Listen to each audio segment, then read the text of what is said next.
The reins tore from Lillian Dawson's hands the instant thunder cracked over Paradise Gulch, and her mare bolted straight for the swollen crossing at Spearfish Creek.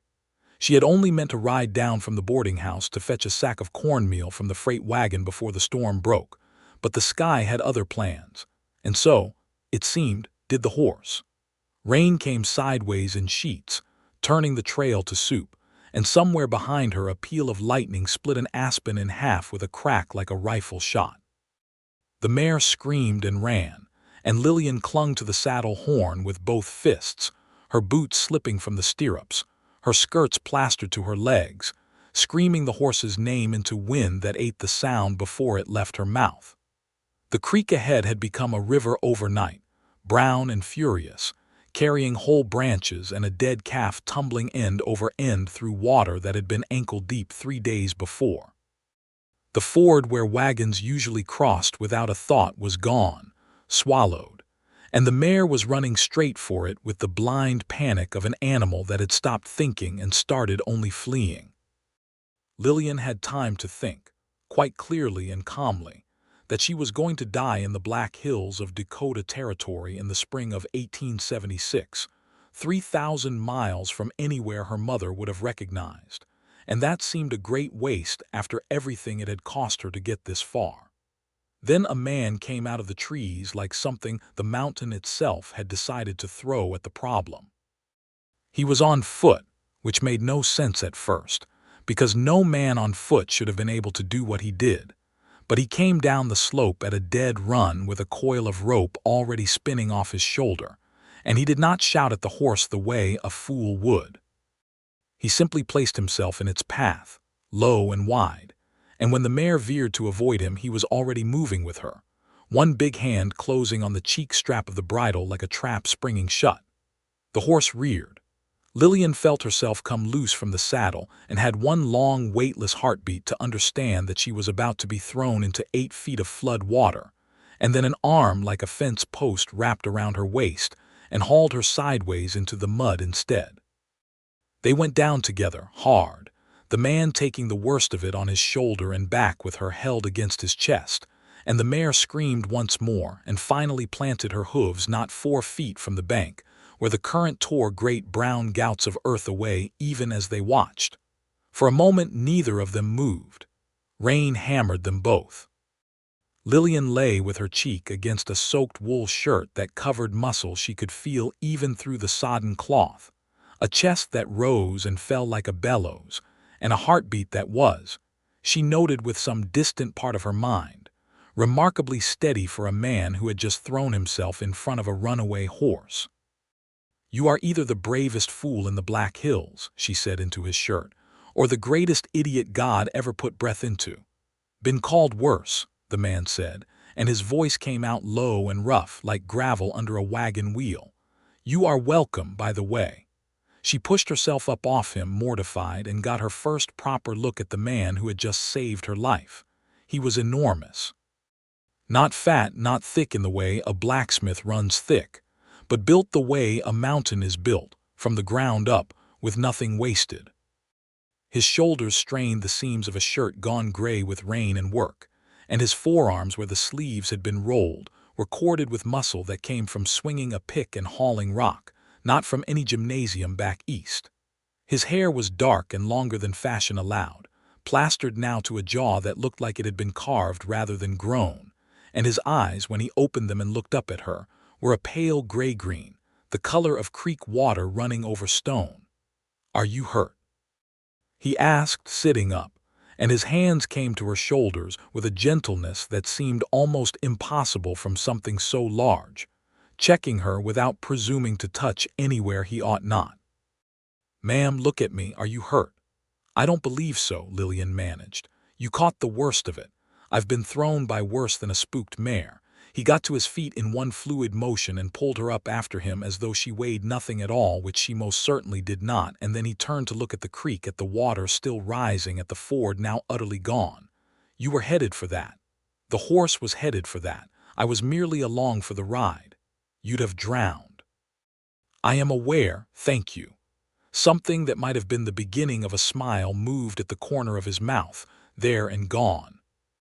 He caught the mare's bridle where the animal now stood trembling and blowing, and ran a broad hand down its neck, murmuring something too low for Lillian to catch, and the horse settled beneath his touch as though it, too, understood there was no more danger to be had.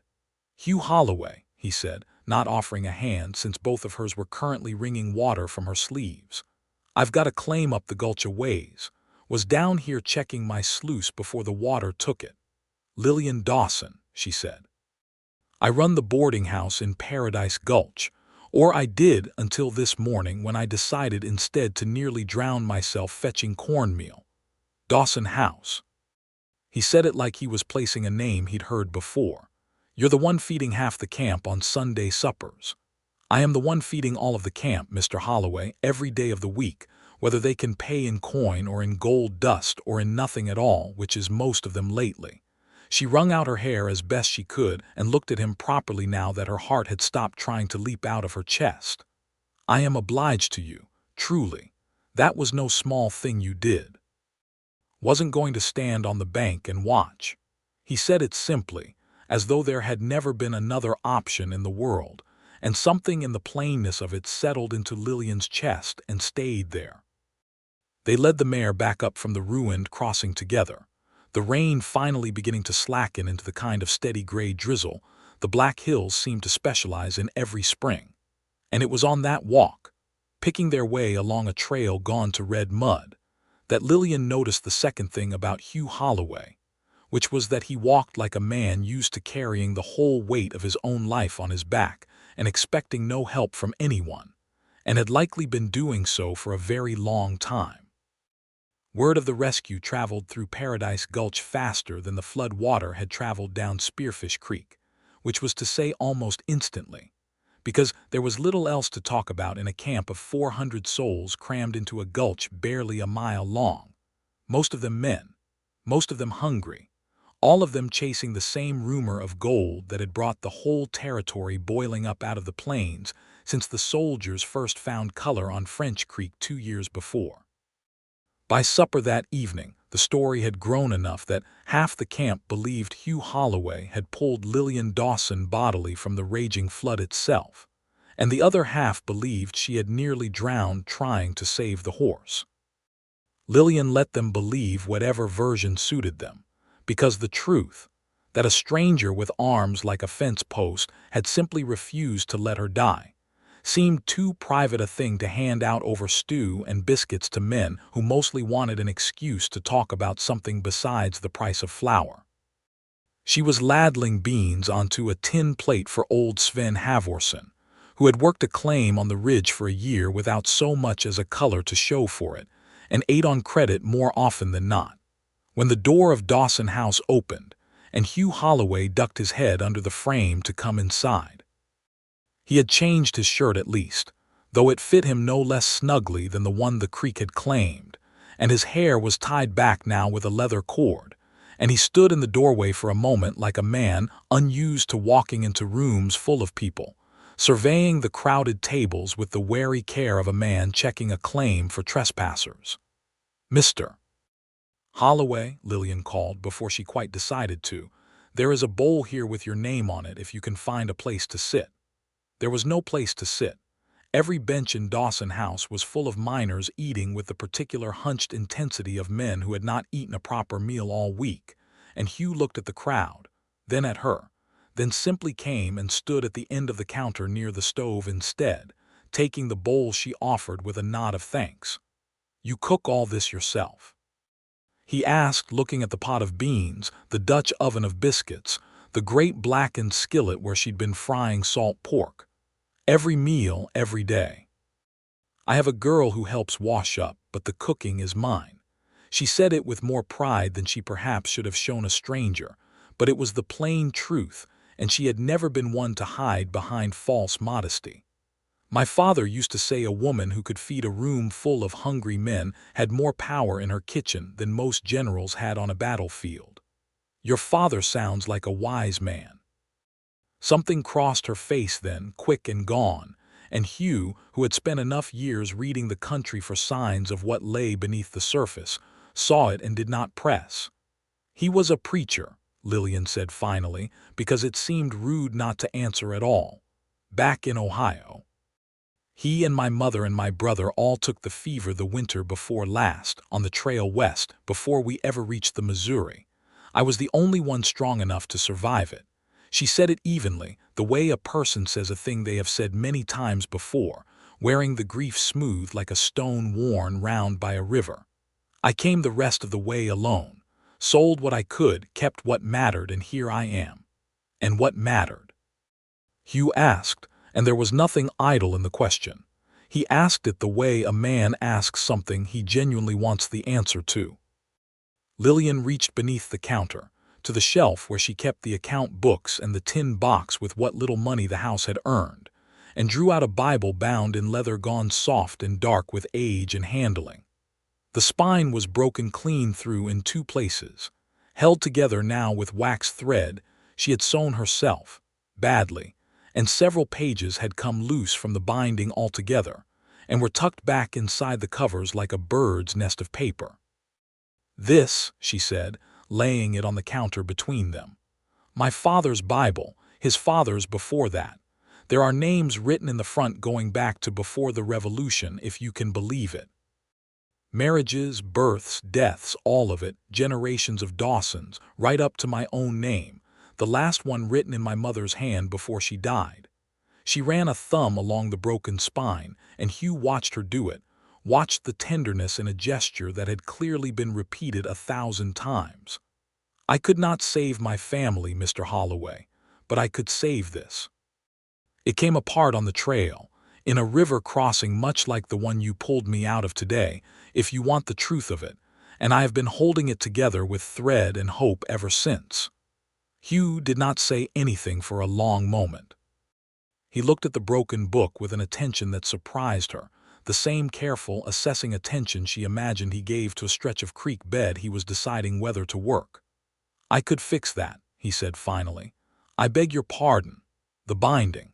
I could fix it properly, not with thread through the pages like that, which is only tearing them worse every time you open it, but rebound the way it ought to be." He said it without any trace of boasting, simply as a fact about himself he was reporting. "I spent 2 winters up near the Wind River country with a trapper who'd been a bookbinder back in Pennsylvania before he came west. Man had nothing to do in a snowed-in cabin for 4 months but teach a fool boy how to work leather and glue and thread proper. I've rebound my own journals a dozen times. I could do the same for that, if you'd trust me with it." Lillian looked at him for a long moment, at the size of his hands, hands that had just that morning caught a runaway horse by the bridle and hauled a grown woman out of its path as though she weighed no more than a sack of flour, and tried to picture those same hands doing the small, patient work of stitching thread through paper thin as a moth's wing. "That is a strange skill for a mountain man to carry," she said. "Man carries what he's given the chance to learn." Hugh took a spoonful of beans, chewed, swallowed. "I'm not offering charity, Mrs. Dawson." "Miss Dawson," she corrected, and did not entirely understand why it mattered to her that he know it. "I have never married." Something flickered again in his gray-green eyes, quick as a fish turning beneath water, and he said nothing more about it, only nodded once as though filing the fact away somewhere careful. "Miss Dawson, then, I'm not offering charity, I'm offering a trade. You feed half this camp for free most nights and go hungry yourself more than I'd guess anyone here knows. Let me fix that Bible proper, and you feed me supper for a week while I do it. Fair trade." Lillian found herself smiling before she meant to. "That is the strangest courtship offer I believe I have ever received, Mr. Holloway." "Wasn't courting," Hugh said, though the color that came up under the weathered brown of his throat suggested otherwise. "Was bartering." "Of course," Lillian said, and took the Bible back from the counter, holding it against her chest the way she might hold something alive. "I will think on your offer, Mr. Holloway." He finished his beans, thanked her, and left into the gray evening, and Lillian stood behind her counter for a long while after, looking at the door he'd gone through. Before she remembered, there were 40 more plates to serve and got back to the business of running the only decent kitchen in Paradise Gulch. The trouble that would eventually pull Lillian Dawson and Hugh Holloway together in earnest began, as trouble in mining camps so often did, with a piece of paper. Paradise Gulch, like every camp that had sprung up along the creeks of the Black Hills, since the soldiers of the Custer expedition first found gold on French Creek 2 summers before, ran on a system of claims and records kept in a single ledger, by a single man elected to the job, by whatever fraction of the camp's population bothered to vote. This was land the government had promised the Lakota by treaty not 8 years past, a fact that sat uneasy in the stomach of any man honest enough to think on it for more than a moment. And Hugh Holloway was such a man, though he had learned there was little a single prospector could do to undo a rush already 100,000 strong, and so he worked his claim with a discomfort he never quite put down, and gave what he could when the camps took up collections for the bands still starving on the agencies, and tried to leave no more scar on the land than he had to. The claims recorder in Paradise Gulch that spring was a man named Silas Prout, a narrow, quick-eyed fellow who had arrived with more capital than most and had used it to buy influence the way other men bought whiskey, freely and often. Prout kept the ledger of claims in a tin box in the back room of the camp's one proper store, and it was common knowledge, though rarely spoken aloud, that Prout's own claims, filed under his name, and the names of cousins and partners who had never once been seen swinging a pick in the gulch, sat on some of the richest ground along the creek. An election was coming, the second since the camp's founding, to confirm Prout in his post or replace him, and it was this election, more than any flood or any runaway horse, that would come to reshape the whole of Lillian Dawson's life. She discovered the first thread of it on a Tuesday morning, 3 weeks after the flood, when she walked down to the little log building that served as the camp's land office to pay the annual fee on the lot where Dawson House stood, a fee she had paid without complaint every year since she'd built the place with her own hands and the help of 2 hired carpenters, and found the door locked and a notice nailed to the frame declaring that the boundaries of Lot 14, the lot on which her boarding house sat, had been redrawn by order of the recorder to accommodate a prior claim. A prior claim, Lillian repeated to the clerk, a nervous young man named Perkins who worked for Prout and would not meet her eye, on land I have owned outright for a year and a half, with a deed I hold in my own hand. Mr. Prout says the original filing was defective, Perkins mumbled. Says the survey was never properly witnessed. He's had to redraw several lots this spring on account of it. Several lots, Lillian said, and felt something cold settle into her stomach. Belonging to whom exactly? Perkins would not say, but she did not need him to say it, because that same afternoon Hugh Holloway came down from his claim with a face like a thundercloud and a torn scrap of paper in his fist, and found her on the porch of Dawson House hanging wash, and without preamble said, "They're trying to take my claim." Lillian set down the shirt she'd been pinning and looked at him properly. In the 3 weeks since the flood he had come to supper most every evening, had spent 4 of those evenings hunched over her father's Bible at the corner table with a needle and thread, and a pot of hide glue borrowed from a saddler in camp, working with a patience that had made her ache to watch it, those enormous hands moving with such careful precision over paper thin as a moth's wing. And in that time she had come to know the particular set of his jaw when something had angered him, and she was seeing it now. "Tell me," she said, "my claims on the North Fork above the falls. Been working it a year, filed it proper the day I staked it, witnessed by 2 men still in this camp who'll swear to it. Prout's saying now the boundary I filed overlaps a claim filed earlier by a man named Otis Grimm, who I've never once laid eyes on, and who I'd wager my life doesn't exist outside Prout's ledger." He held out the torn scrap of paper. "This is what's left of the notice they nailed to my claim stake. Somebody's already been up there trying to pull my marker." "They have done the same to me," Lillian said, and told him of Lot 14, and watched his face change as he listened, the anger in it sharpening into something more focused, more dangerous. Your lot and my claim aren't within 2 miles of each other, Hugh said slowly, thinking it through the way she'd watched him think through the setting of a sluice gate, weighing currents she could not see. But if he's redrawing boundaries on both of us on the same grounds, defective surveys, prior claims nobody's ever heard of, then it isn't just us. How many other lots and claims has he touched this spring, Miss Dawson? I don't know, but I intend to find out. So do I. It took them the better part of 2 days, moving separately through the camp so as not to draw Prute's notice, to learn the shape of it.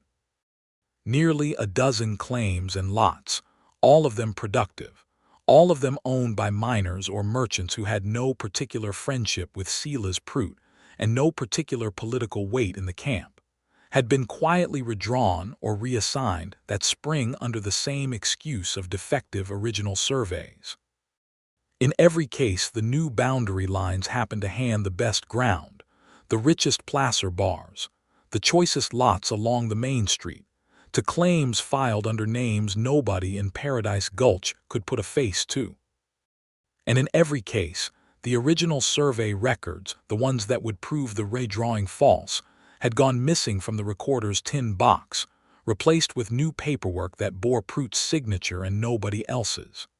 He's stealing the camp, Hugh said, when they met on the third evening at the corner table in Dawson House, after the last of the supper crowd had gone, speaking low even though there was no one left to hear. Piece by piece, lot by lot, and he means to have it all locked up tight and legal before the election, so that when the vote comes, whoever runs against him, it won't matter because the ledger will already say what he wants it to say, and there won't be a scrap of paper left in this camp to prove otherwise. Then we need to find someone who will run against him, Lillian said, and we need proof, real proof of what the original boundaries were before he can finish erasing it. There is no proof left in that recorder's office. He's burned it or hidden it. I'd wager my claim on it. Not all of it. Lillian rose and went to the shelf behind her counter and came back with her account ledger, the thick book in which she recorded every meal served, every debt owed, every dollar taken in since she'd opened Dawson House. I have kept records of every man who has boarded here and every claim they've mentioned to me over supper, because a woman who feeds miners for a living learns to listen when they talk about their ground, Mr. Holloway, if only to know who is likely to be able to pay his bill. I do not have surveys, but I have dates. I have names. I have men who told me over my own table the boundaries of their claims as they understood them a year ago, before any of this began. She tapped the ledger. It will not stand alone as proof in any court, but it is a beginning, and it is a beginning Prute does not know exists. Hugh Holloway looked at her the way he had not looked at her before, not with the careful, guarded interest of a man deciding whether to trust a stranger, but with something that might have been admiration, plain and unhidden. "You are a formidable woman, Lillian Dawson," he said, and it was the first time he had used her Christian name, and she felt it land somewhere in her chest like a stone dropped into still water. "I have had to be," she said simply. "I lost everyone who once stood between me and the world. I do not intend to lose this house as well. Nor will I lose that claim," Hugh said. "I have spent 8 years chasing color from the Sweetwater to the Bighorn to this gulch, Miss Dawson. 8 years of cold camps and empty pans and men who found their fortune and men who found their grave. And last winter I finally struck it, a vein up above the falls that if it runs true could set me up for the rest of my life. I could have said nothing when I found it ran wider than my staked boundary. I could have simply moved my markers in the night and claimed the extra ground, and no man would ever have known the difference. I did not do that. I filed it exact to the inch, honest as I knew how, because a claim built on a lie isn't worth having, whatever it pays out. And now a man who has never once put a pick to rock means to steal it from me on a lie of his own making." His jaw tightened. "I will not allow that." "Then we are agreed," Lillian said, and held out her hand across the table, the way she had seen men do to seal a bargain, and after a moment of visible surprise Hugh Holloway took it in his own enormous hand, gently, as though her fingers were something that might break, and shook at once. "Partners, then," he said, "against Silas Prout." "Partners," Lillian agreed, and did not let go of his hand quite as quickly as strict propriety might have demanded. The plan they settled on, over the following days, was simple in shape and dangerous in execution. The original survey records, the true boundaries as first filed, had been kept in duplicate, as territorial law required, at the land office in Custer City, the older and larger settlement 2 long days' ride south through the hills, where a proper federal land office had been established the year before to bring some order to the chaos of claims sprouting up across the gulches. If they could reach Custer City before the election, now set for the 3rd Saturday in June, barely 11 days away, and obtain certified copies of the original filings for Lot 14 and for Hugh's claim above the falls, along with as many of the other stolen claims as they could document, they would have proof enough to bring before a federal marshal, proof that no amount of burned paperwork in Silas Prout's tin box could erase. The trouble was that Prout, when word reached him, as word always did in a camp as small and gossip-hungry as Paradise Gulch, that Lillian Dawson and Hugh Holloway had been seen together at odd hours and were asking pointed questions about old claim boundaries, would not sit idle. He had men in his employ, rough men, brought in ostensibly to guard the recorder's office but plainly meant for other purposes. Chief among them a broad, scarred man named Cobb Mercer, who had a reputation from the Montana camps as a man who settled disputes with his fists first, and his conscience never. "If we ride out together," Hugh said, the night before they meant to leave, as they sat on the porch of Dawson House in the long blue dusk of a Black Hills evening, the wildflowers thick and sweet-smelling on the slopes above camp. "Prout will know exactly what we're about within the hour. He'll send Mercer and however many men he's got ahead of us to make sure we never reach Custer City, or to make sure that if we do, there's nothing left in that land office worth finding." "Then we do not tell anyone we are leaving together," Lillian said. "I will tell my girl I am visiting a friend's claim to trade for supplies. You will tell whoever asks that you are going to check on a rumor of color further south. We will meet at the fork below the falls at first light and travel from there." "You've done this kind of thing before," Hugh observed, with the faint beginning of a smile. "I have run a boarding house full of hungry, homesick, occasionally drunk miners for a year and a half, Mr. Holloway. I have learned a great deal about the management of men who do not wish to be managed." She looked out at the darkening hills, the first stars beginning to prick through in the east. "Besides, I did not come 3,000 miles and lose everyone I love to let a man like Silas Prout take the one thing I have managed to build with my own 2 hands. Hugh was quiet a moment, and then he reached into his coat and drew out the Bible, finished now, rebound in fresh dark leather he'd tooled himself with a simple border of leaves along the edge, the spine strong and true, every loose page stitched back into place with careful, even thread. "I finished it 3 days ago," he said. "Been meaning to give it back proper, not just hand it over like a sack of flour." He held it out to her. "Every page is there, every name, nothing lost." Lillian took it from him with hands that were not quite steady, and opened it to the front, to the page where generations of Dawsons had recorded themselves in ink gone brown with age, her father's careful hand, her grandfather's cramped scrawl, her mother's last entry recording Lillian's own birth 26 years before. The binding held firm. The pages turned smooth and whole for the first time since the trail west had broken it. "There is room," Hugh said quietly, "for more names at the bottom of that page. I left space when I rebounded. Didn't seem right to end a family's story on a broken spine." Lillian looked up at him and found she could not speak for a moment, her throat too full, and when she did speak her voice came out rougher than she intended. "Thank you," she said. "You do not know what this means to me." "I think I have some idea," Hugh said, and there was something in his gray-green eyes that made her chest ache in a way she had not felt since before the fever took her family on the trail, a feeling she had thought she'd buried along with them somewhere on the banks of the Missouri.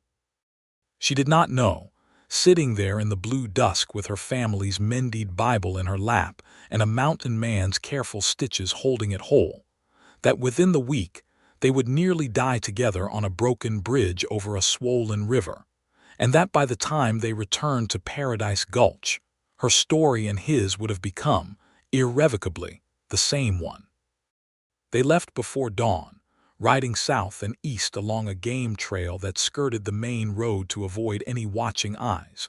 Hugh on a rangy bay gelding he called Providence, Lillian on the same mare she'd been riding the day of the flood, a horse she'd taken to calling Clementine, and had grown genuinely fond of despite its earlier attempt to drown her. The country between Paradise Gulch and Custer City was some of the most beautiful either of them had ever ridden through, and neither had much occasion, in the ordinary run of their lives, to say so aloud, but riding it together in the late spring light, they found themselves saying so anyway.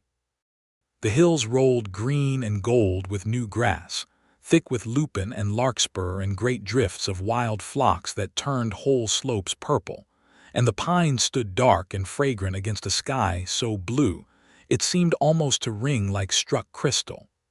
Deer lifted their heads to watch them pass. Once cresting a ridge, they startled a small herd of pronghorn that went bounding away across the grass in long, impossible leaps, and Lillian laughed aloud at the sight of it, a sound that seemed to surprise her as much as it did Hugh, who looked over at her with an expression she could not quite name. "You have a fine laugh," he said. "I don't believe I've heard it before." "There has not been a great deal to laugh about this last week," she admitted, "or the last year and a half, if I am honest." "No," Hugh agreed. "There hasn't for either of us." He was quiet a moment, guiding Providence around a fallen log. "I came out to this country when I was 19, younger than you were when your family died, I'd guess. My own people were dead by then too. A fever, same as yours, back in Missouri. My mother and my 2 sisters within a week of each other. My father not 2 months after, of a grief I believe was as much the cause as any sickness. I went west because there was nothing left for me east of it, and I have been alone in these mountains, one range or another, for near 15 years now." He said it without self-pity, the way he seemed to say most things plainly, as a fact reported rather than a wound displayed. "I had near forgotten what it was to talk to another person for pleasure rather than necessity." 15 years alone," Lillian said softly. "That is a great deal of solitude, Mr. Holloway. Man gets used to it. Learns to find the good in it even. There's a kind of peace to it, being answerable to no one, beholden to no one, having only the mountain and your own conscience to satisfy." He glanced over at her. "But I will admit, since the flood, I have found myself less content with my own company than I was before." Lillian felt the color rise in her cheeks and was grateful for the wide brim of her bonnet. "Is that so?" "It is." He did not elaborate, and she did not press him to, but the silence that followed was a comfortable one, full of things neither of them was quite ready to say aloud, and they rode on through the wildflowers with the pines whispering above them and the sun climbing warm into the bright morning sky.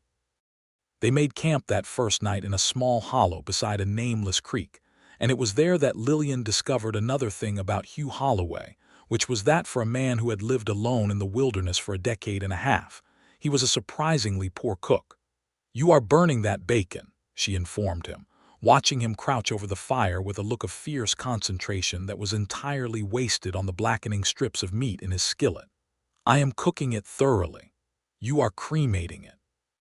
She took the skillet from him without ceremony, ignoring his protest, and within a few efficient minutes had produced bacon that was crisp rather than charred, biscuits made from the flour and lard she'd packed, and coffee strong enough, Hugh admitted after his first cup, to raise the dead. "How does a man survive 15 years in these mountains eating his own cooking?" she asked, watching him eat with the evident relief of a man who had forgotten what a proper meal tasted like. "Poorly," Hugh admitted. "I have eaten enough burnt bacon and half-raw beans to sink a riverboat. A man learns to stop caring what his food tastes like, so long as it keeps him upright.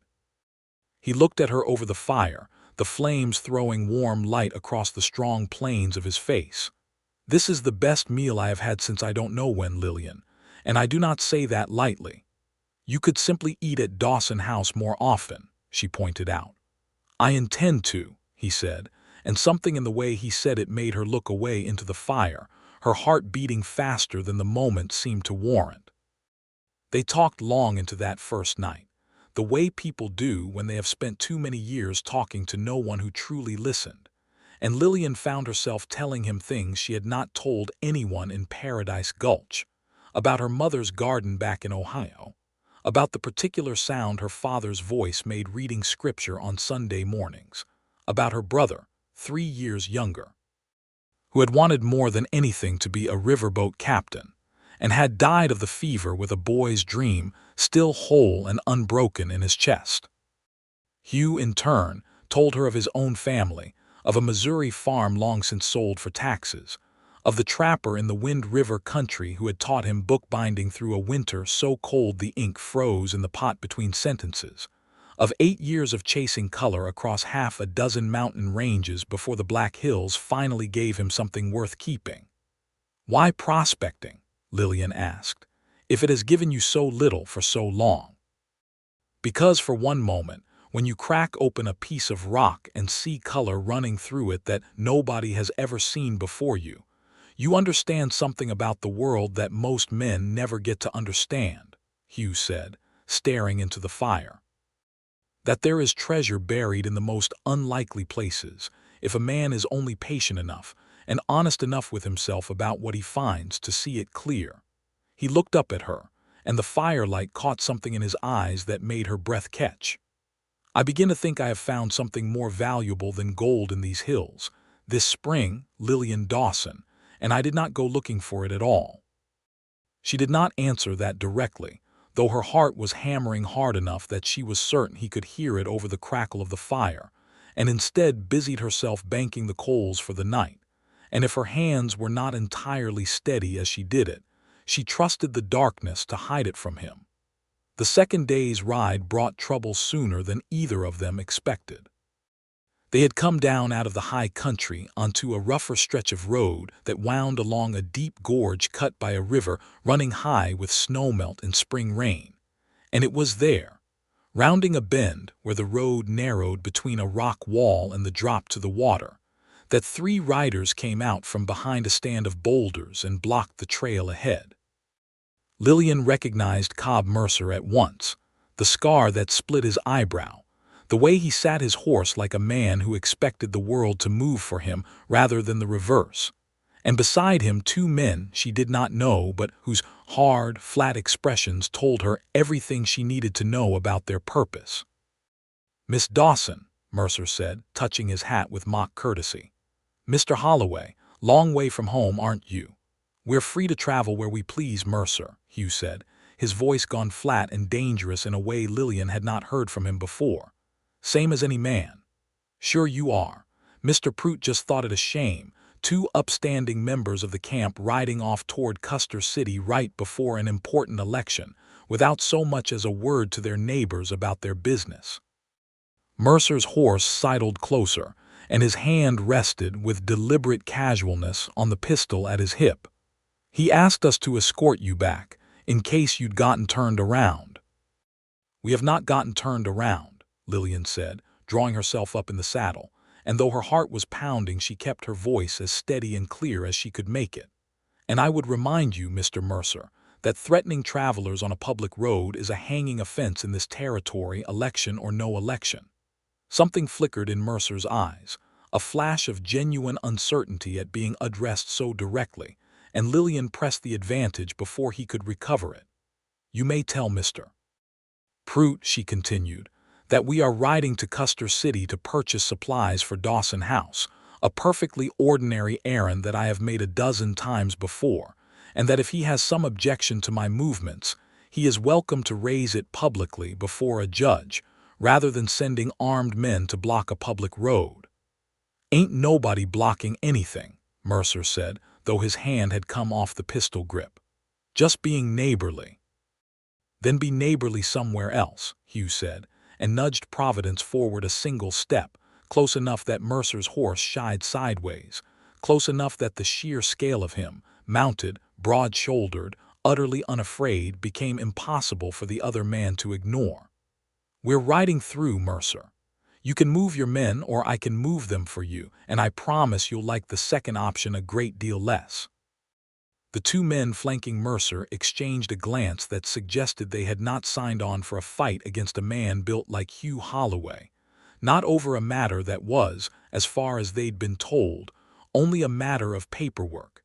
And after a long, tense moment during which Lillian did not breathe at all, Mercer spat to one side and pulled his horse off the trail. "Prute's going to hear about this," he said. "Let him," Hugh said, and rode past without another glance, Lillian close behind him, her spine rigid until they had rounded the next bend, and the three riders were lost from sight behind them. Only then did her hands begin to shake, and Hugh, seeing it, brought Providence alongside Clementine and reached over to steady her arm. "You did well back there," he said. "Better than well. I have seen grown men lose their nerve facing down Cobb Mercer, and you stared him down without so much as a tremor in your voice." "I was trembling on the inside quite thoroughly, I assure you," Lillian admitted, laughing shakily. "I have simply had a great deal of practice not letting difficult men see it.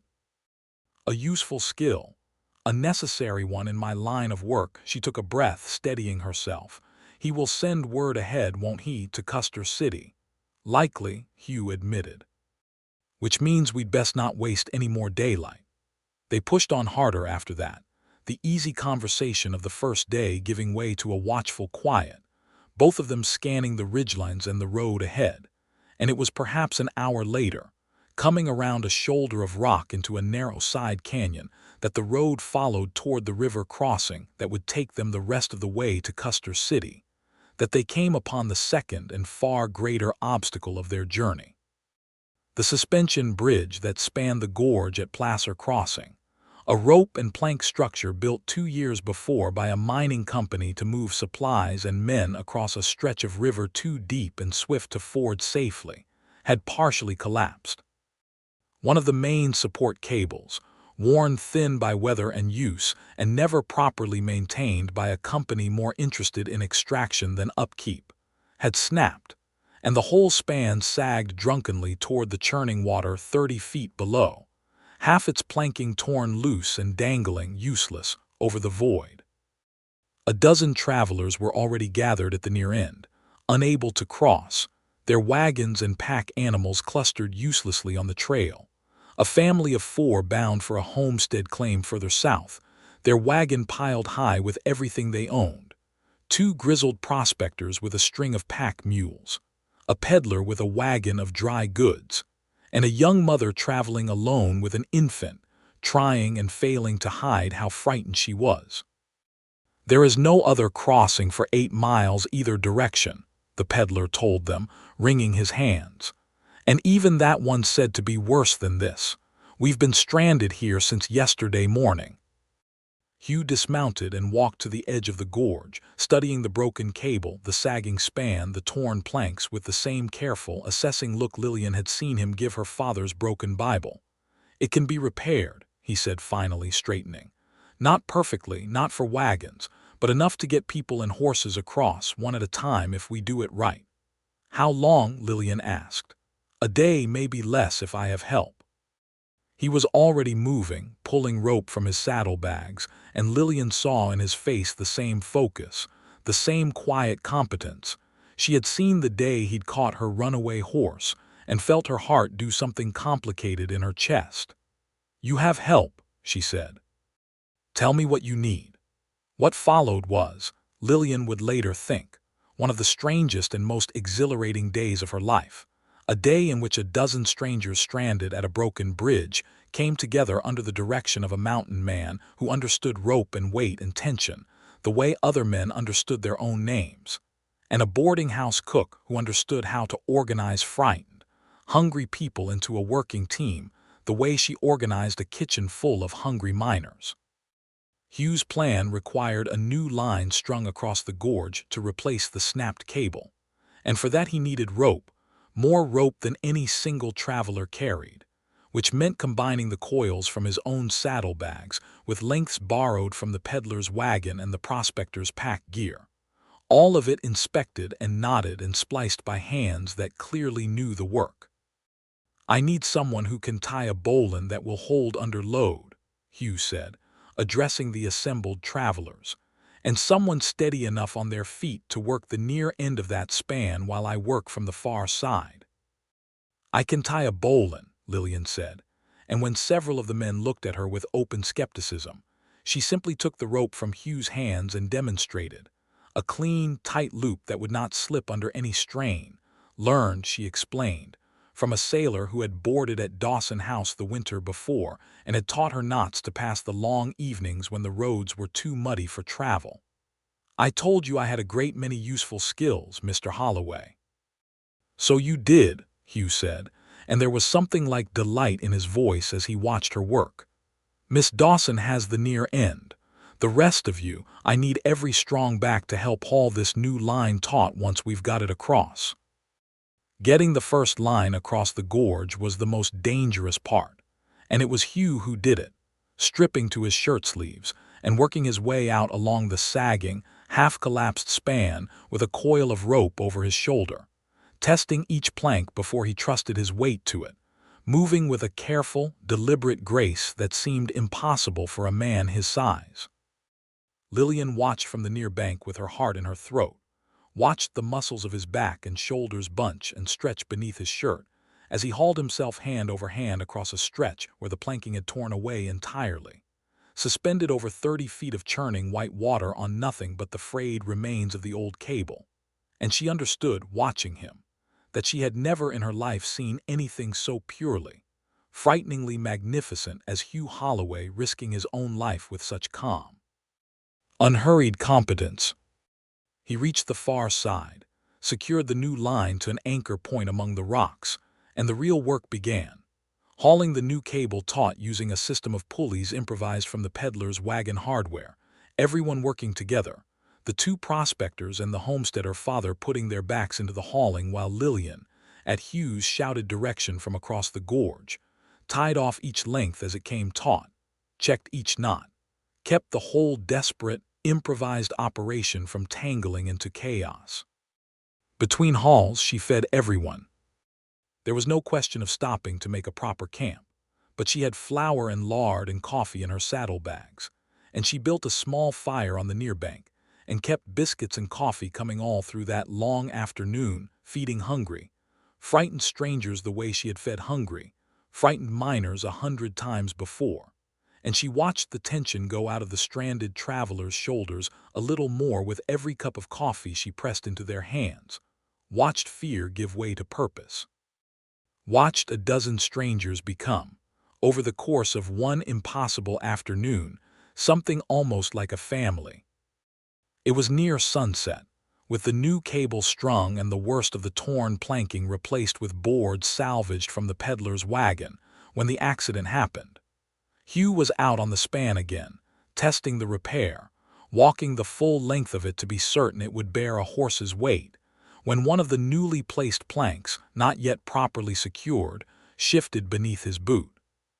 He went down hard, one leg punching through the gap where the plank had been, and for one terrible moment Lillian watched him hang half over the edge of the bridge, one hand locked white-knuckled on the new cable, his other leg dangling into 30 feet of empty air above water that would kill a man on impact from that height.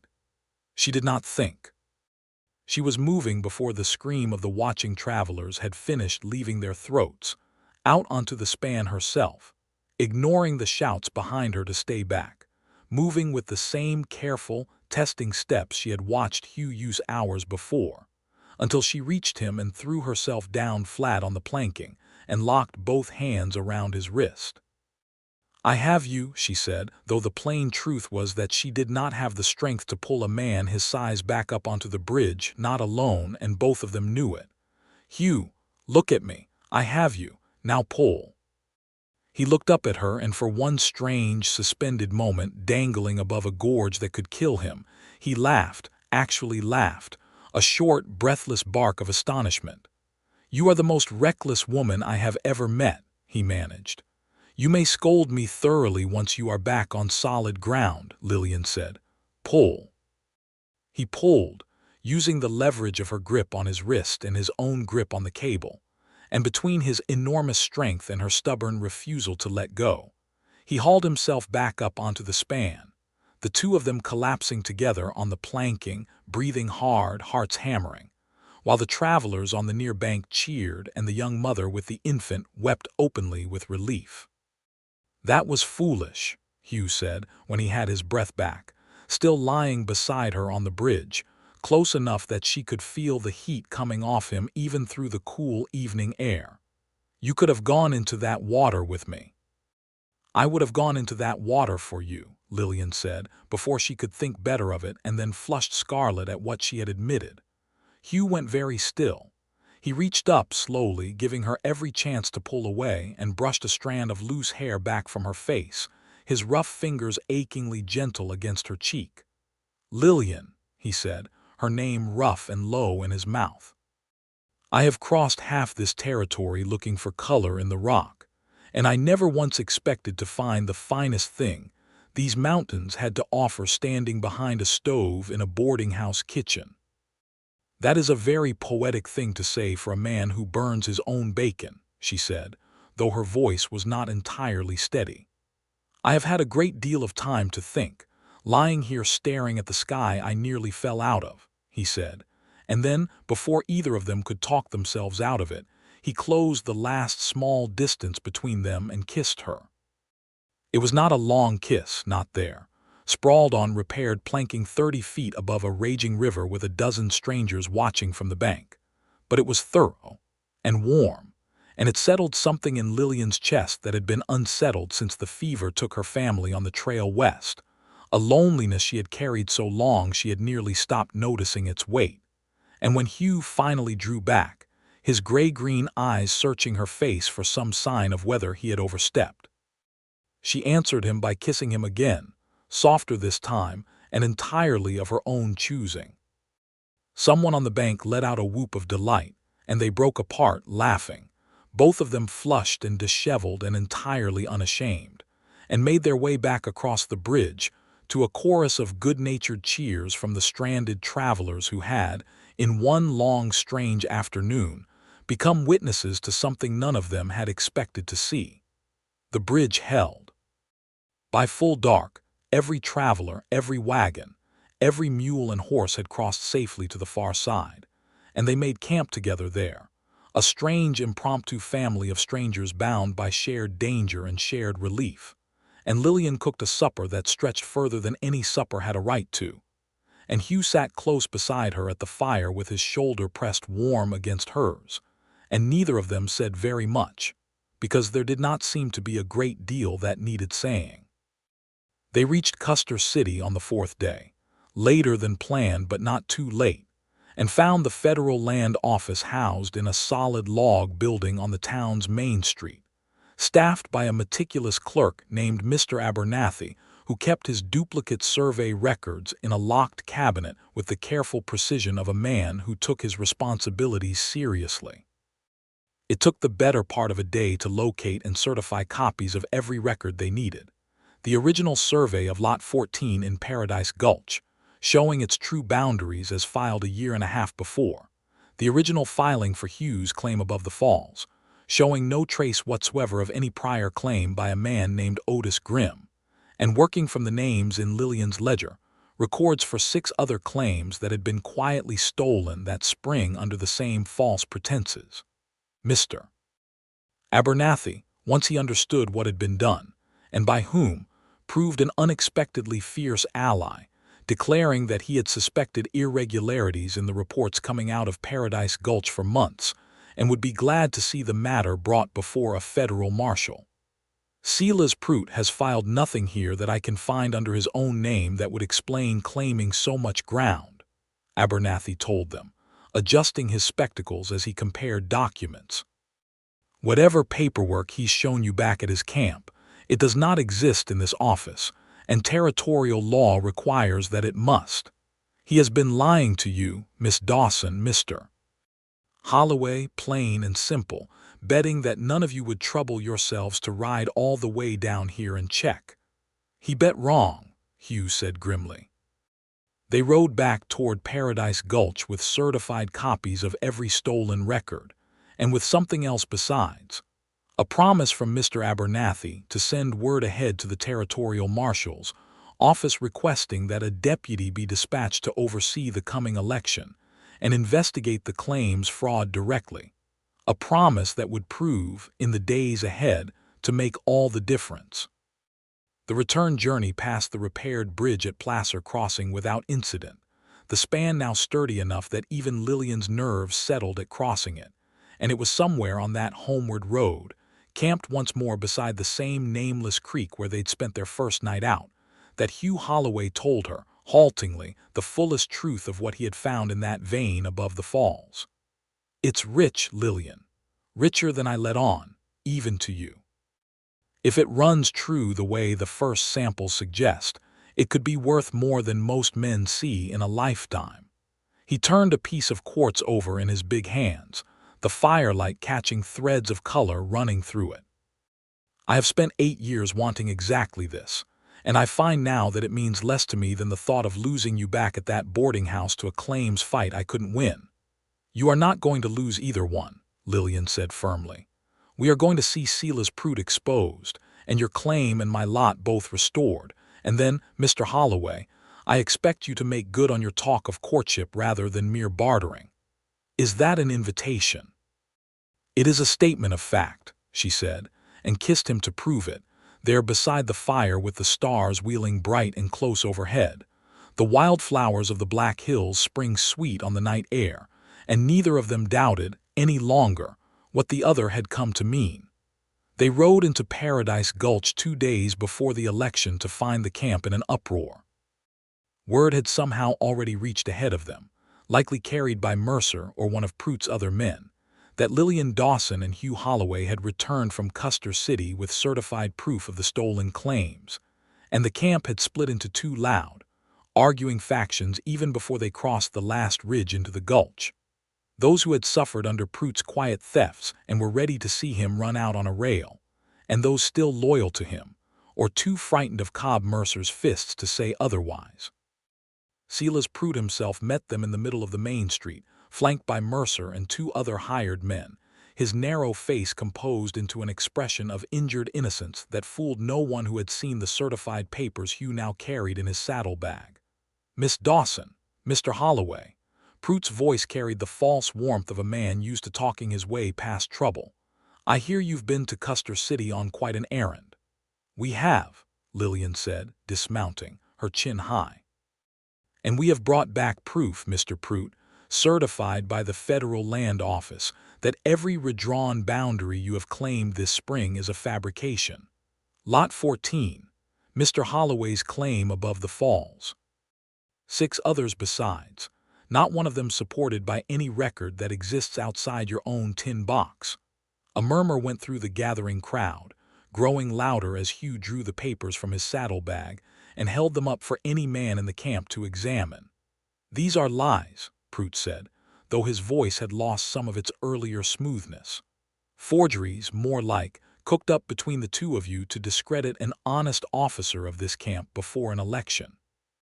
"Then you will not object," said a new voice cutting through the crowd, "to my examining them myself." The speaker was a lean, weathered man in a deputy marshal's badge, newly arrived. It transpired, on the same road from Custer City that Lillian and Hugh had traveled, sent ahead exactly as Mr. Abernathy had promised, and his arrival took the last of the color out of Silas Pruitt's face.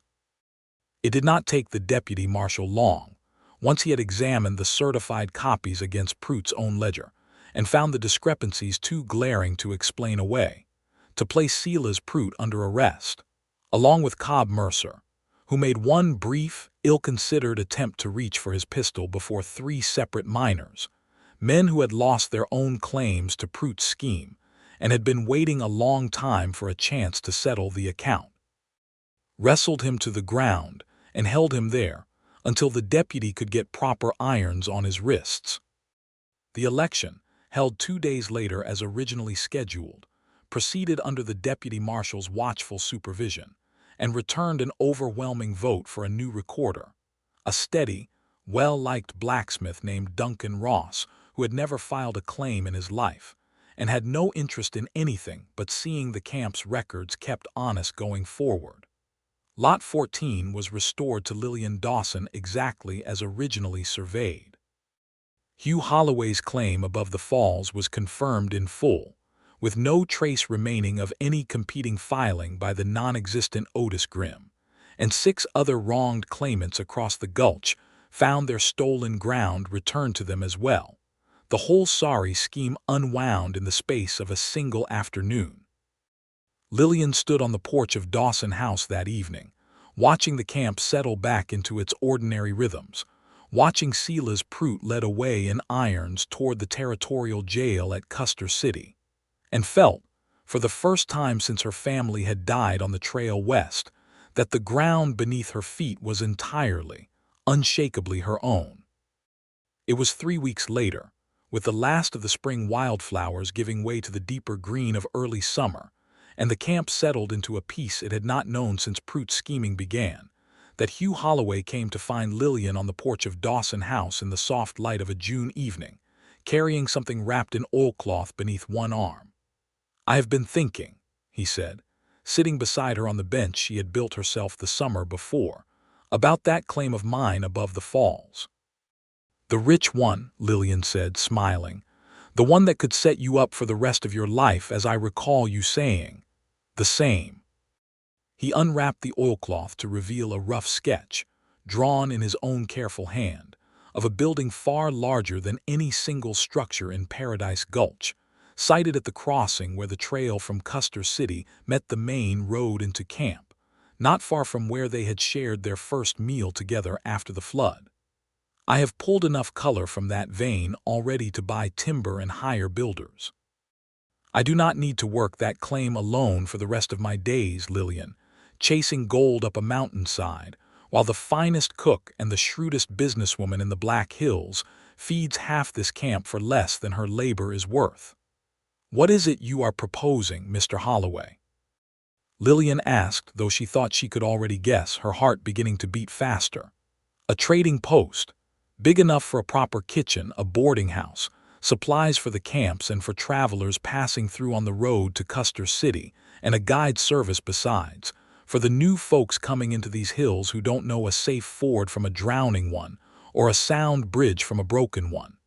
He looked at her, his gray-green eyes steady and warm.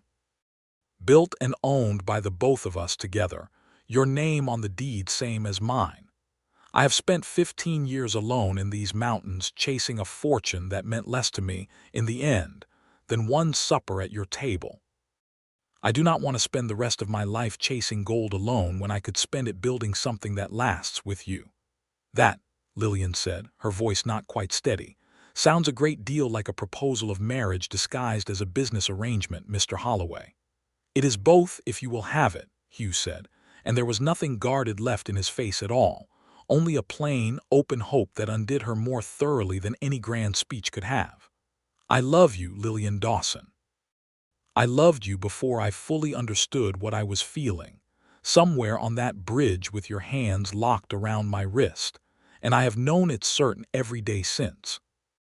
I am asking you to marry me and to build this life with me, not because I mean to save you from anything, for I have watched you save yourself and half this camp besides more times than I can count this last month, but because I do not wish to build anything at all, not a trading post, not a home, not a single day going forward without you standing beside me." Lillian did not answer him at once. Instead she rose, went inside to the shelf behind her counter, and returned with her father's Bible, the one he had rebound with his own patient hands, and opened it to the front page where the names of her family stretched back through generations, ending with her own name in her mother's careful script, and the space he had left below it. "You said there was room," she said, For more names at the bottom of this page. You said it did not seem right to end a family's story on a broken spine. She looked up at him, her eyes bright with tears she did not try to hide. I should like very much, Hugh Holloway, to write your name in this book beside my own, and to see what names come after, in a story that is not broken any longer but only beginning. Hugh took the Bible from her hands with the same careful reverence he had shown it the first day she trusted it to him, and when he kissed her, there on the porch of Dawson House in the golden light of a Black Hills evening, with the whole camp settling into the ordinary business of its evening around them, Lillian Dawson understood that she had found, at last, not merely a rescue from the flood or from Silas Pruitt's schemes, but a partner, a whole and equal partner, to carry the rest of her story forward. They were married the following month, in a ceremony held on the porch of Dawson House itself, with half of Paradise Gulch in attendance and Duncan Ross, the new claims recorder, standing as witness to the union alongside a traveling minister who happened through the camp at just the right time. The trading post rose through that summer and into the fall at the crossing where they had first met, built from timber cut on Hugh's own claim, and raised with the labor of a dozen grateful miners who had not forgotten what the two of them had done to see Silas Pruitt exposed. And by the following spring, Holloway and Dawson's trading post and way station stood as one of the finest establishments in the whole of the Black Hills, its kitchen run by Lillian with the same fierce pride she had once brought to Dawson House, its guide service run by Hugh with the same honest, careful competence he had brought to 8 years of prospecting, and its ledgers, kept jointly in both their hands, recording a story that was, at last, whole.